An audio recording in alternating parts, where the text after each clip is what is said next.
کے بعد 19ویں صدی کا مشاہدہ کرنے کے بعد 20ویں صدی میں ایک ایسا خواب دیکھتے ہیں جس خواب کی تعبیر اپنے رب سے ایسی کرتے ہیں، اے اللہ اس ملک کے نوجوانوں کو اتنی ہمت دے کہ وہ اپنے لیے ایک علیحدہ ریاست قائم کر سکے۔ جناب صدر، اقبال کا خواب وہ تھا کہ ایک گلدستان بنانے کا، وہ خواب تھا کہ مسلمان اسلام کے طریقے سے ایک زندگی بسر کر سکے، وہ خواب تھا کہ یہاں کی ماں بہنوں اور بیٹیوں کو فاطمہ طرح کا پردہ کرنے کا، وہ خواب تھا کہ یہاں کی ماں بہنوں اور بیٹیوں کو فاطمہ کی طرح پاک دامن بنانے کا، وہ خواب تھا ایسی ریاست قائم کرنے کا جس کی فکر بھی محمد ہو، جس کے فیصلہ بھی محمد کا ہو، جس کی سوچ بھی محمد کی ہو، جس کا نظریہ بھی محمد کا ہو اور جس کی امت بھی محمد کی ہو۔ جناب صدر،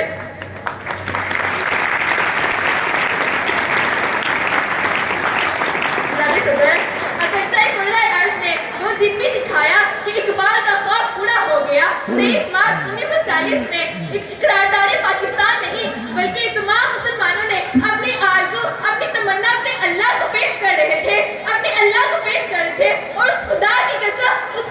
قسم انہوں نے اپنے خواب کو پورا کر دکھایا۔ جناب صدر، 14 اگست 1947 میں 1 کروڑ سے زائد مسلمانوں نے ہجرت کی، جن میں سے 50 لاکھ کے قریب لوگ شہید ہو گئے اور 50 لاکھ کے لوگوں نے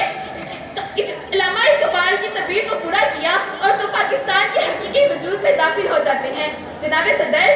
یہ تھا اقبال کا خواب، لیکن آج